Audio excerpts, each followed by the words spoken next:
Good day to you, first year students. Today, I'll be talking about William Shakespeare and Shakespearean sonnet. Two of his sonnets are selected for your syllabus that I'll be taking up in the further classes. But first, let me introduce you to William Shakespeare and to the Shakespearean sonnet. So, the dramatist, poet, and also an actor, William Shakespeare was born on 1564 in England and he lived up to 1616. He is often called and widely regarded as the greatest writer in the English language. He lived and worked in the 16th and 17th century during the Elizabethan and Jacobean ages. Primarily known, of course, as a dramatist, Shakespeare wrote some 39 or 38 plays, and they have achieved for him international fame, recognition, and acclaim. But besides plays, he also wrote poetry, a sequence of sonnets comprising 154 sonnets and larger poems such as Venus and Adonis and The Rape of Lucrece, and some other poems whose authorship is not certain. Now, what is a sonnet? Sonnet is a poem of 14 lines and it is a poetic form that began in the 13th century which achieved perfection in the writings of an Italian poet named Petrarch.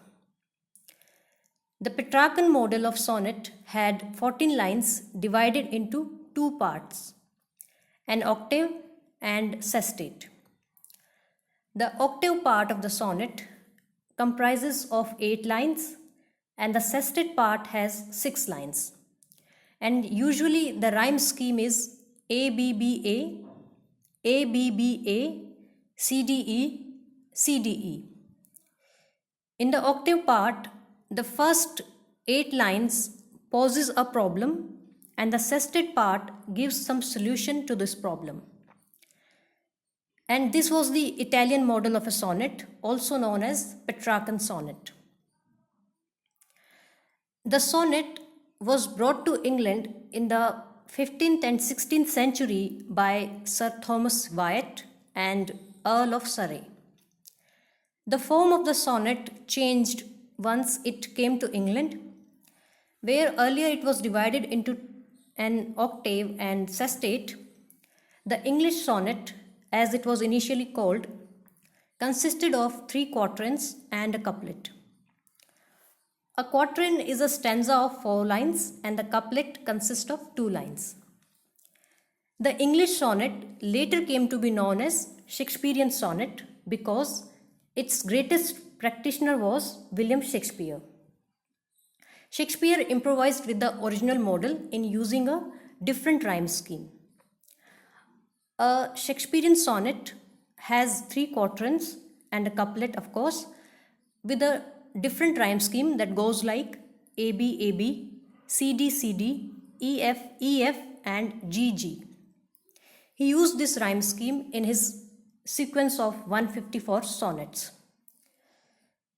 The exact date when Shakespeare wrote this sonnet sequence and these sonnets is not very clear, but it is speculated that he wrote these poems between 1590 to 1594 when the theatres were closed because of plague and there was no work to be available for Shakespeare as writing dramas. That is when he might have written these sonnets. However, they were first published as a volume of poetry in 1609. These sonnets deal with various themes such as love, sexual passion, death, and time. The 2 sonnets, To His Love, sonnet 18, and When to the Session, that is sonnet 30, will be our focus of study in the coming classes. Now let me tell you a little about sonnet 18 and sonnet 30. Sonnet 18, To His Love, is written in the praise of his lover. Shakespeare celebrates the beauty of his love in this poem, which is incomparable and eternal. In three quatrains, he uses figurative language and imagery to describe the loveliness of his lover, and in the final couplet, he wishes to immortalize his love through his lines, through his poetry. In Sonnet 30, that is titled as Remembrance, Shakespeare is recalling all the memories of past. He is lamenting a number of things which he was unable to get, and death of his dear friends. And this brings him to tears when he starts thinking about it. In the couplet, in the last two lines, he addresses his dear friend and says, when he thinks of him, his losses are restored and his sorrows end. The memory of his friend raises his spirits and puts him in a cheerful mood. So the poem begins with a sad and melancholic mood but ends on an optimistic note. Both Sonnet 18 and Sonnet 30 follow the rhyme scheme of a Shakespearean sonnet divided into three quatrain and a couplet. So this was a brief information regarding Shakespeare and his sonnets. I'll take up the prescribed text of his two sonnets in the coming classes. Thank you for today.